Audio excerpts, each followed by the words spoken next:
Bagaimana penerapan protokol kesehatan di pusat perbelanjaan? Langsung saja kita bergabung bersama dengan Ken Ane yang berada di Mall Central Park di Jakarta Barat. Ken Ane. Ya. Selamat sore Andro, Sira dan juga pemirsa. Kalau berbicara mengenai protokol kesehatan yang kemudian diterapkan di pusat-pusat perbelanjaan seperti salah satu mall yang ada di kawasan Jakarta Barat di Central Park Mall ini sudah dipersiapkan dengan baik. Kalau berdasarkan pantauan kami, ini bisa kami perlihatkan pemirsa kepada Anda bahwa di sini sudah mulai diterapkan penggunaan scanning barcode kepada para pengunjung yang akan memasuki kawasan Central Park Mall ini. Di sini juga sudah disiagakan para petugas, bahkan dari petugas gabungan, TNI, Polri, dan juga petugas dari Central Park Mall sendiri untuk mengarahkan para pengunjung terlebih dahulu melakukan scan barcode yang sudah dipersiapkan di depan pintu masuk pusat perbelanjaan ini, dan diberikan jarak ataupun pertanda bagi para pengunjung agar bisa tetap menjaga jarak dalam proses scanning barcode ini. Karena kalau berdasarkan pantauan kami ini semakin malam para pengunjung yang datang ke pusat perbelanjaan ini semakin ramai pemirsa. Dan selain scan barcode ini ada juga protokol lain yang sudah dipersiapkan oleh pihak pengelola. Ya, Sira? Ya, sepengetahuan Anda di sana masih ada tidak bilik penyemprotan disinfektan? Ya.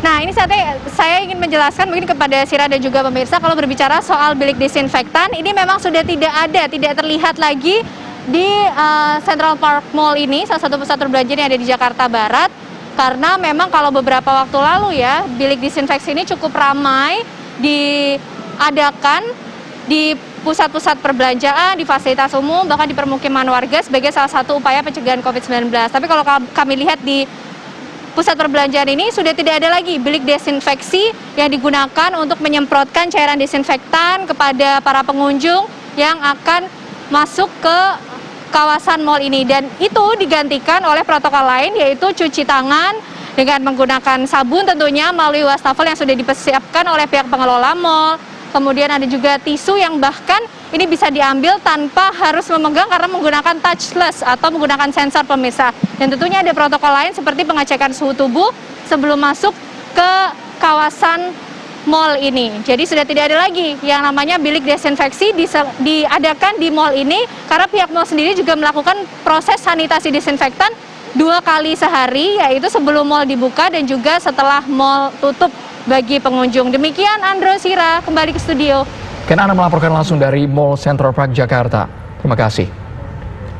Pemirsa, penyemprotan disinfektan di area publik masih saja terjadi. Penyemprotan juga dilakukan sejumlah pihak hotel ke sepatu atau koper tamu hotel. Ya, apakah ini aman atau justru berbahaya bagi kesehatan? Langsung saja kita tanyakan kepada Selvi Hairul Rizal, dokter spesialis penyakit dalam. Assalamualaikum, Dokter Selvi. Waalaikumsalam warahmatullahi wabarakatuh. Selamat sore. Selamat sore, Dok.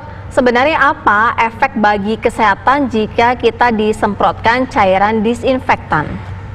Baik, terima kasih. Seperti kita ketahui bahwa cairan desinfektan yang digunakan oleh masyarakat ini bermacam-macam ya.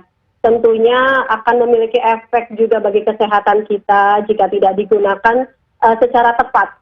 Gitu. Efek bagi manusia kalau menghirup udara semprotan desinfektan itu seperti misalnya kita menghirup gas klorin dioksida yang bisa kita gunakan sebagai desinfektan, itu bisa menyebabkan iritasi pada saluran pernafasan dalam derajat berat yang tentu berbeda-beda tergantung dengan zat yang dipakai, lama paparannya, konsentrasinya dari zat paparan tersebut. Nah, penghirupan klorofil NO yang juga sering digunakan pada bilik desinfektan, dia merupakan bahan aktif cairan antiseptik komersial yang kalau tidak sengaja terhirup juga bisa menimbulkan komplikasi kesehatan yang serius. Begitu, Mbak. Baik, pengamatan dokter, seberapa efektif sebenarnya ketika cairan disinfektan ini digunakan untuk membunuh virus corona? Baik, terima kasih. Terhadap virus corona ini sebetulnya kita berdasarkan Kemenkes, edaran dari Kemenkes dan dari WHO yang telah diadakan kepada kita, justru menurut WHO dan edaran Kemenkes tersebut, menyemprotkan desinfektan ke tubuh justru dapat berbahaya untuk membran mukosa. Sampai saat ini belum ada bukti cukup bahwa penyemprotan ini efektif untuk membunuh virus corona. Kita pun juga belum tahu waktu kontak efektif cairan desinfektan yang disemprotkannya untuk ke seluruh tubuh, baik melalui bilik desinfeksi atau penyemprotan langsung, yang efektif itu berapa lama. Masyarakat juga belum tahu bahan apa yang bisa kita gunakan secara aman, konsentrasinya juga berapa, itu pun belum diketahui secara pasti. Sehingga lebih baik kita ikuti saja himbauan dulu dari WHO, dari Kemenkes, bahwa menyemprotkan desinfektan ke tubuh ini dapat menimbulkan bahaya untuk membran mukosa, berpotensi menimbulkan resiko terhadap kesehatan kita. Belum ada bukti cukup untuk bisa apakah penyemprotan ini mematikan virus corona. Begitu.